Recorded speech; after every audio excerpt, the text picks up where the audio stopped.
Mesdames, Messieurs, bonjour, ici Michel Lacroix qui vous souhaite la bienvenue à l'émission au 19e. Cette semaine, une rencontre avec le légendaire commentateur de la télé américaine, nul autre que mon bon ami Jim Nantz, bien sûr, nos chroniques habituelles, et aussi une entrevue avec un ex-joueur de hockey, un ex-entraîneur et un passionné de golf, Guy Carbonneau. On se retrouve dans quelques instants à l'émission au 19e. Au 19e, une présentation de vos concessionnaires Subaru du Québec. Subaru, confiance et évolution. En collaboration avec Golf Île-du-Prince-Édouard, la destination golf numéro 1 au Canada.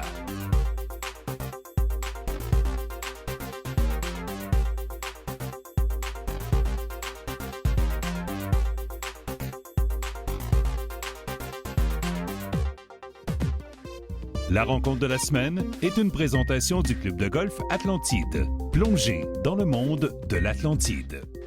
Cette semaine, au 19e, on a le plaisir de rencontrer Guy Carbonneau, le golfeur. C'est un excellent golfeur.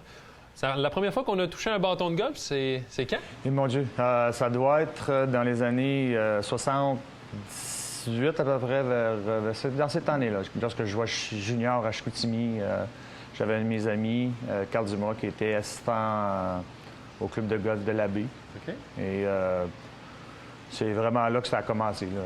La piqûre d'entrée de jeu? Comme un peu tous les sportifs. Je veux dire, on aime être compétitif.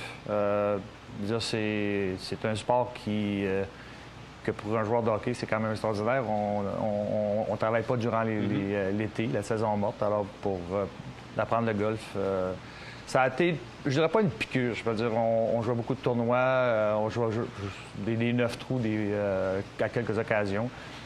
Je dirais peut-être que c'est devenu une piqûre là, une dizaine d'années plus tard.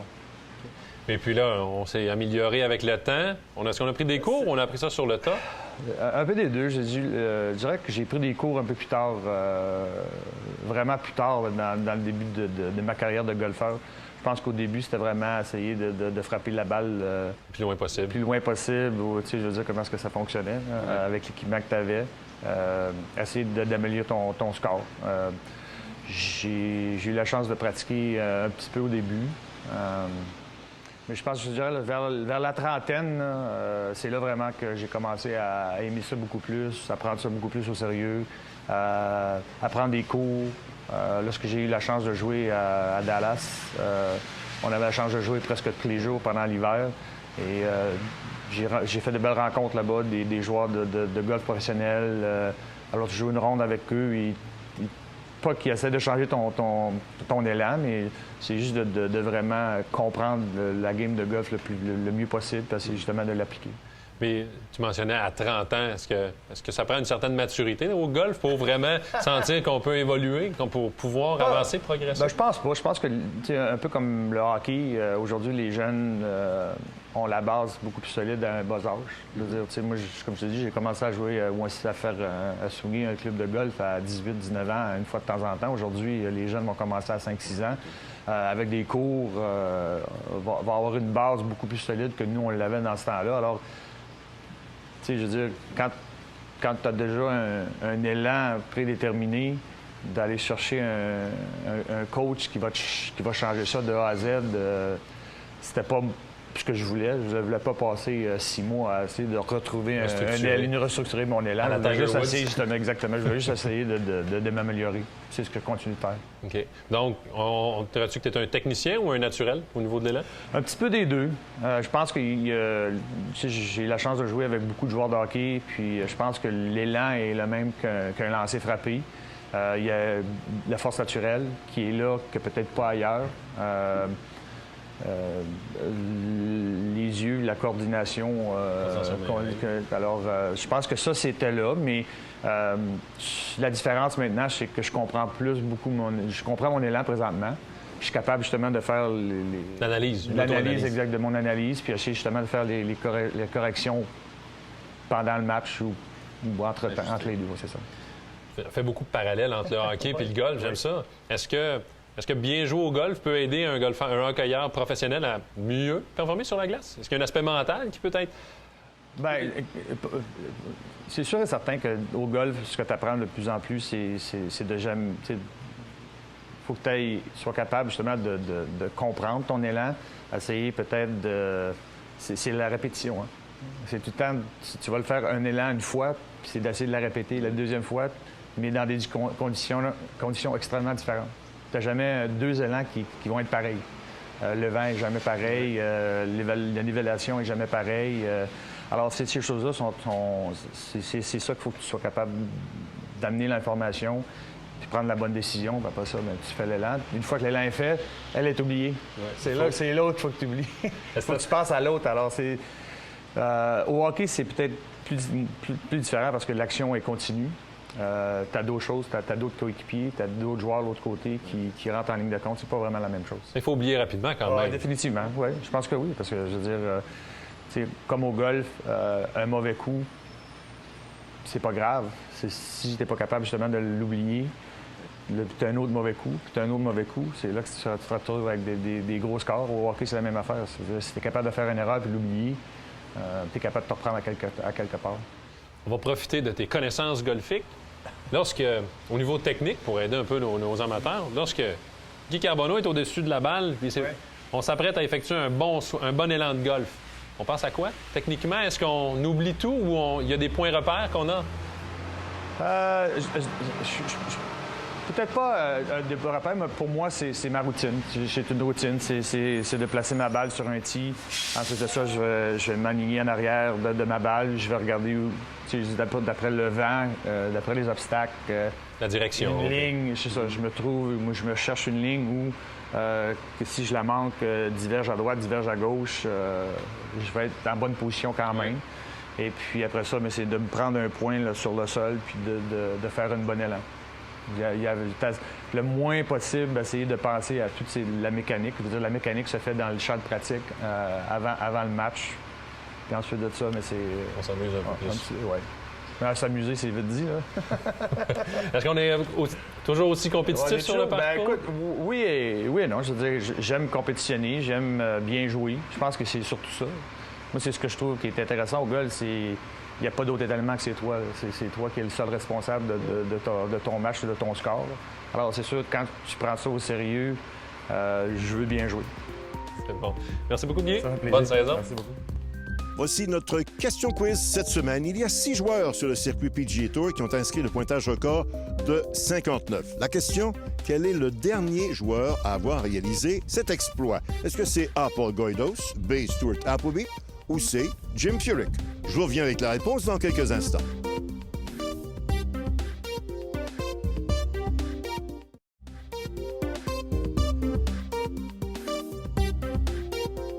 Alors, quel a été le dernier joueur à inscrire un 59 en compétition sur le circuit PGA Tour? Jim Furyk, c'était en 2013. Il faut noter que Goydos et Appleby ont réussi le même exploit. Les deux seuls joueurs à faire 59 dans la même année, c'était en 2010. Les autres étaient Al Geiberger, Chip Beck et David Duval.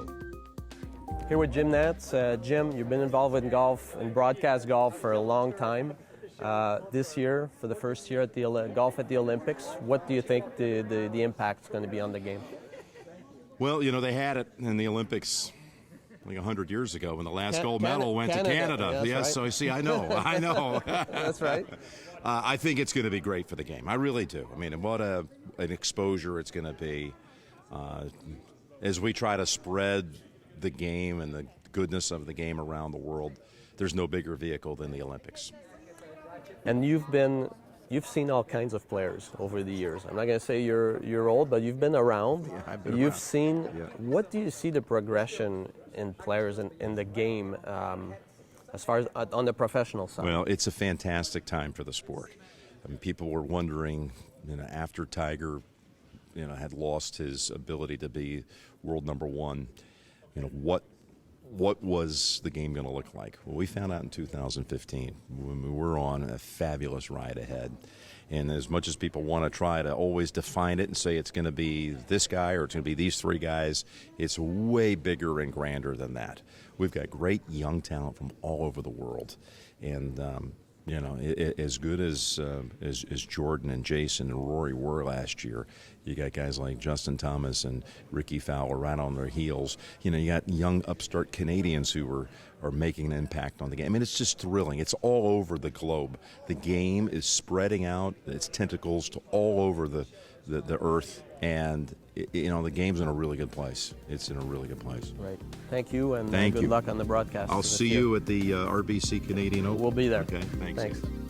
Parmi tous les trous joués dans tous les tournois sur le circuit PGA Tour, il y en a quelques-uns qui donnent véritablement la frousse aux joueurs. C'est le cas du fameux 17e lors du championnat des joueurs au TPC Sawgrass. Mais il y en a un autre qui retient vraiment l'attention de plusieurs professionnels. Every year it's the same. It's an exciting hole. It doesn't matter if you're leading the tournament or you're in last place. You get on that tee box and you got to get nervous. And it's an exciting, fun nervous. And I look forward to coming here and play this tournament. And 16th hole is one of the main reasons why I come here, I think. I think you got to embrace the challenge. It's an exciting hole that we don't see every week on tour. I think a lot of us are happy we don't see it every week on tour. But we're happy it's one time a year. The fans are crazy. It really feels like you're in a stadium. I've been to Florida Gator football games, and been down on the field, and it's that same feeling you have being on the field, being on the 16th hole at CC Scottsdale. Évidemment, ce n'est pas toujours une question d'architecture qui vient compliquer le travail des joueurs. Parfois, comme c'est le cas à Phoenix, c'est davantage l'environnement et l'ambiance créée par les spectateurs qui rendent une erreur encore plus difficile à oublier.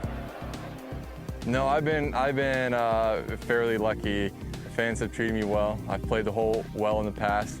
I've made quite a few birdies, so I think when you do that, they treat you well, and I embrace it. I have fun with them. I throw stuff out there. It's just a lot of fun on that hole.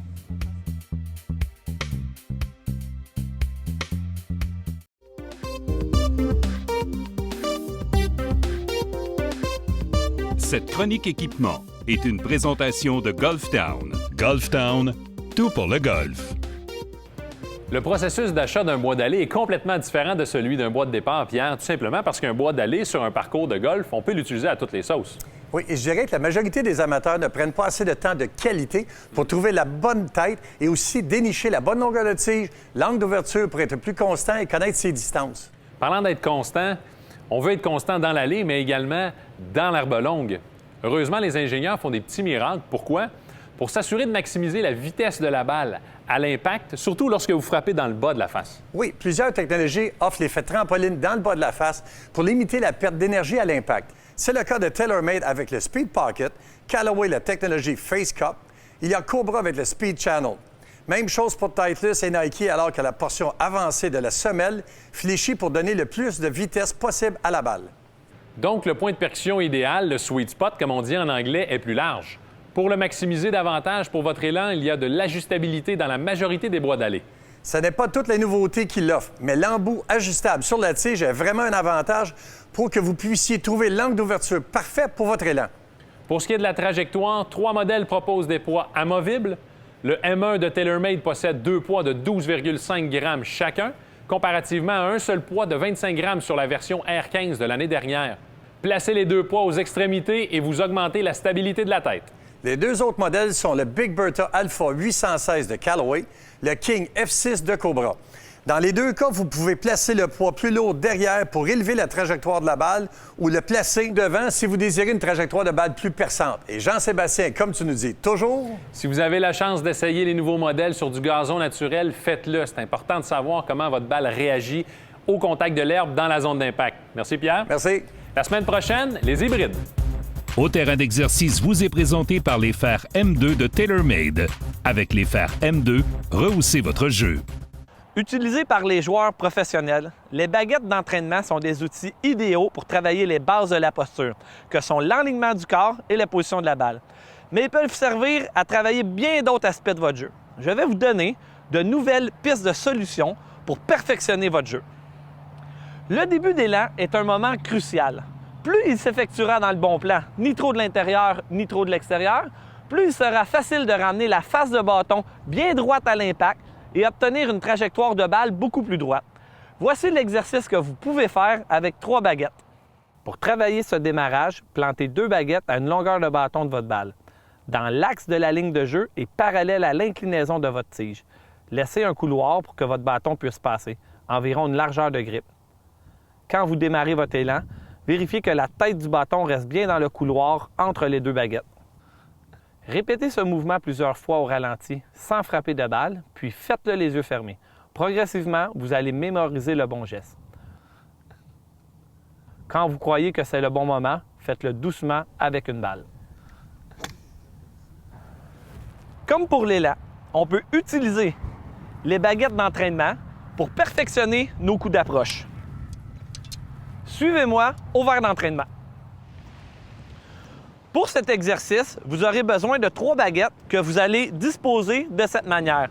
Une première baguette enlignée directement vers votre cible. La deuxième baguette enlignée avec le bout de vos pieds, c'est-à-dire légèrement à gauche de votre cible. Et une dernière baguette perpendiculaire à votre pied arrière pour s'assurer un bon contact de balle. Voici ce que ça donne.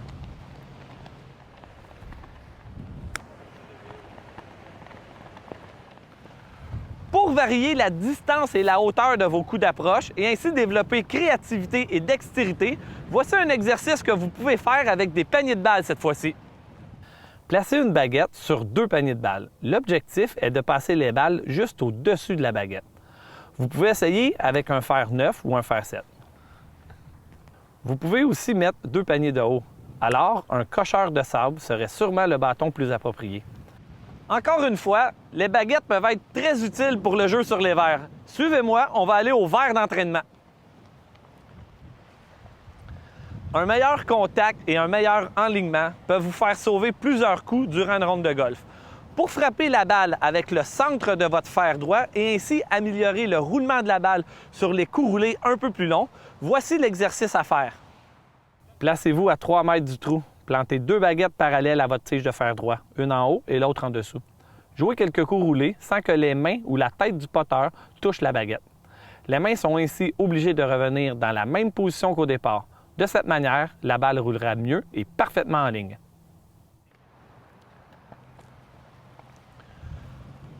Utilisé depuis de nombreuses générations, l'exercice des chemins de fer permet d'améliorer les coups roulés sur courte distance.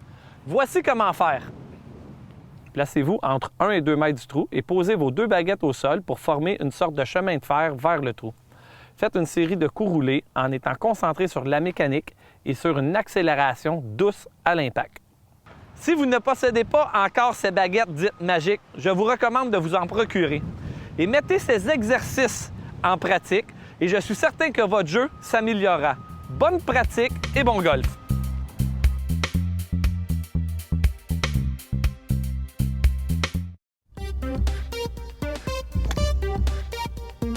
Saviez-vous que l'un des plus récents parcours de golf du Québec se trouve sur le territoire autochtone de Kanawaki?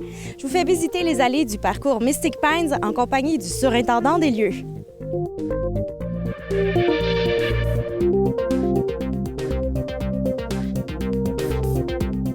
This project started in 2009. It's the dream of 2 natives from the reservation, Ryan McCumber and Eugene Jacobs, who decided to build a golf course as a long-term investment. They hired Graham Cook. This is the last new golf course that Graham has designed. He's done renovations since then. It's probably one of Graham's better courses that I have seen. The greens are very forgiving. Some very, very large greens compared to most public golf courses. In general, people, when they come to play here, a lot of them tell us that it reminds them of a Carolina-type golf course. We don't have a lot of fairways. On 9 holes, we only have 10 acres. Course plays from the back 3,400 yards. When we turn into an 18-hole golf course, we'll be between 66 and 6,800 yards. Just a good yardage for a public golf course. The golf course was carved out of a wooded area, so there's a lot of mature trees. As you can see around us, great big white pines. So you would see forests and woods. We have deer on the golf course, we have wild turkeys, we have foxes, almost every type of bird that you can imagine.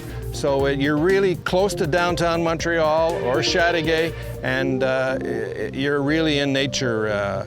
Fairways are narrow, there's not much rough. You have to hit it pretty straight off the tee. but we have had nothing but good compliments from everybody that comes to play here. They're amazed at this golf course.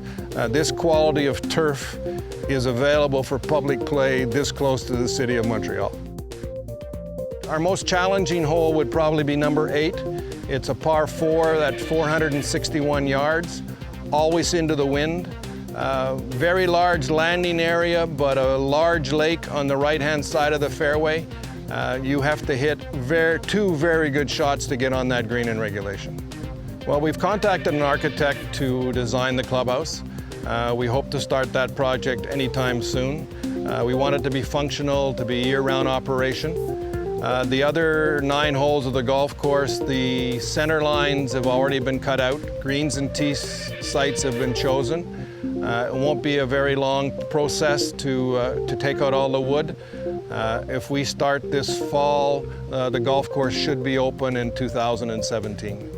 There are a number of reasons to come to Mystic Pines. One is our closeness to the city of Montreal, close to the West Island. But probably the biggest reason to come here is the quality of the turf. We realize that we have to have turf conditions, playing conditions that are as good as any private club in the area, and we feel that public golfers deserve to have those conditions, and that's one of the big reasons they should come to Mystic Pines. Le club de golf Mystic Pines est situé sur la route 138 Ouest à Kanawaki. Grâce à l'autoroute 30, il est facilement accessible aux gens de l'ouest de l'île de Montréal, de la Rive-Sud et de la Montérégie. Marie-Christine Vaudry, au 19e. Ben voilà, c'est tout pour cette semaine. La semaine prochaine, à l'émission au 19e, une rencontre avec une jeune professionnelle québécoise, Anne-Catherine Tanguay. Aussi avec nous, l'entraîneur-chef des Rangers de New York, Alain Vigneault, et un reportage sur le sommet du golf au Québec. On se retrouve la semaine prochaine au 19e pour entendre d'autres histoires de golf. Au 19e vous a été présenté par vos concessionnaires Subaru du Québec en collaboration avec Golf Île-du-Prince-Édouard.